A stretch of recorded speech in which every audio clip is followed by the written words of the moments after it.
আজকে আমি মাত্র 2টা আলু দিয়ে বানিয়ে ফেলেছি এই মজাদার নাস্তা। এই পটেটো স্টিকগুলো খেতে কিন্তু অসম্ভব মজাদার। একবার না বানালে বুঝতেই পারবে না। যাই হোক, এই জন্য প্রথমেই আমার লাগবে 2টা আলু। আলুর খোসাটাকে প্রথমে আমি খুব ভালোভাবে ছাড়িয়ে নিচ্ছি। আর তারপর আলুটাকে আমি ছোট ছোট পিস পিস করে কাট করে নিব। এতে করে কিন্তু আলুটা খুব তাড়াতাড়ি সিদ্ধ হয়ে যাবে। আলুটা সিদ্ধ হতে কিন্তু খুব বেশিক্ষণ সময় লাগবে না। আর এই নাস্তাটা বানাতে কিন্তু খুব বেশি উপকরণও লাগে না। খুব সহজভাবে অল্প সময়ের মধ্যেই কিন্তু এই নাস্তাটা তোমরা বানিয়ে ফেলতে পারবে।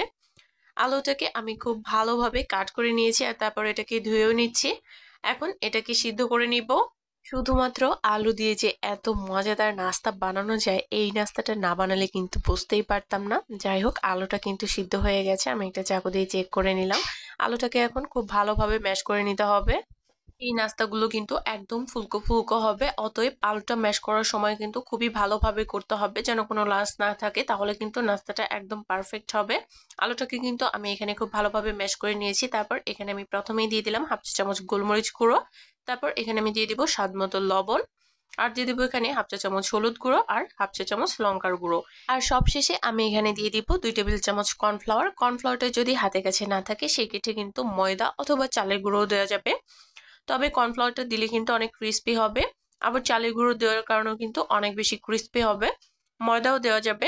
যাই হোক, খুব ভালোভাবে একটা ডো কিন্তু আমি তৈরি করে নিয়েছি। এখন এর ওপরে আমি সামান্য কিছুটা ময়দা ছিটিয়ে এটাকে খুব ভালোভাবে বেলে নিব।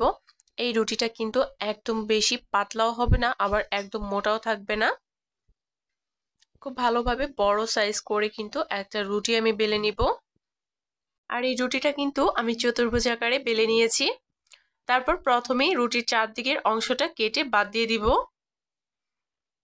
তারপর মাঝখান বরাবর একটা কাট করে নিব। আর তারপর একদম চিকন চিকন করে একটা সাইড থেকে কাট করে দিব।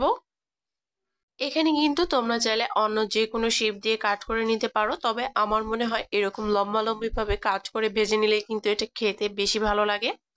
সম্পূর্ণ রুটিটাই কিন্তু আমি সেম ভাবে কাট করে নিব। আর এখন এগুলোকে ভেজে নিলে কিন্তু একদম রেডি হয়ে যাবে পটেটো স্টিক।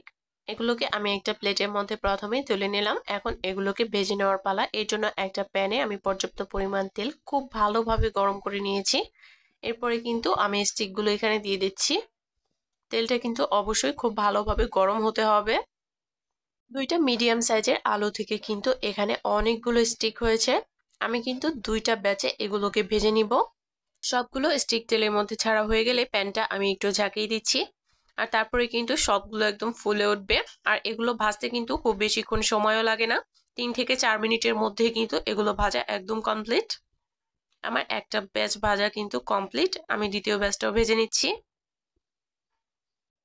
আর চুলার আঁচটা কিন্তু রাখতে হবে মিডিয়াম টু হাইতে। মিডিয়াম টু হাইতে রেখে কিন্তু এই স্টিকগুলোকে ভেজে নিতে হবে। দেখতে পাচ্ছ মাত্র 2টা আলু থেকে কতগুলো স্টিক হয়েছে। খুব সহজেই কিন্তু এই নাস্তাটা তোমরা বানিয়ে ফেলতে পারবে।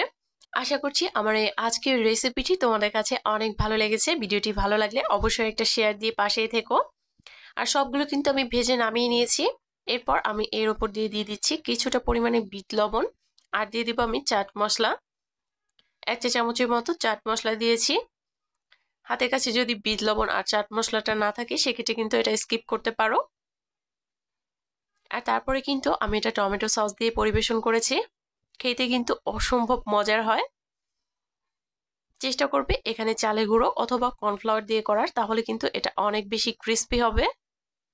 আর ময়দা দিলে কিন্তু সামান্য একটু নরম হতে পারে। সবাই ভালো থেকো, দেখা হবে নতুন কোনো ভিডিওতে।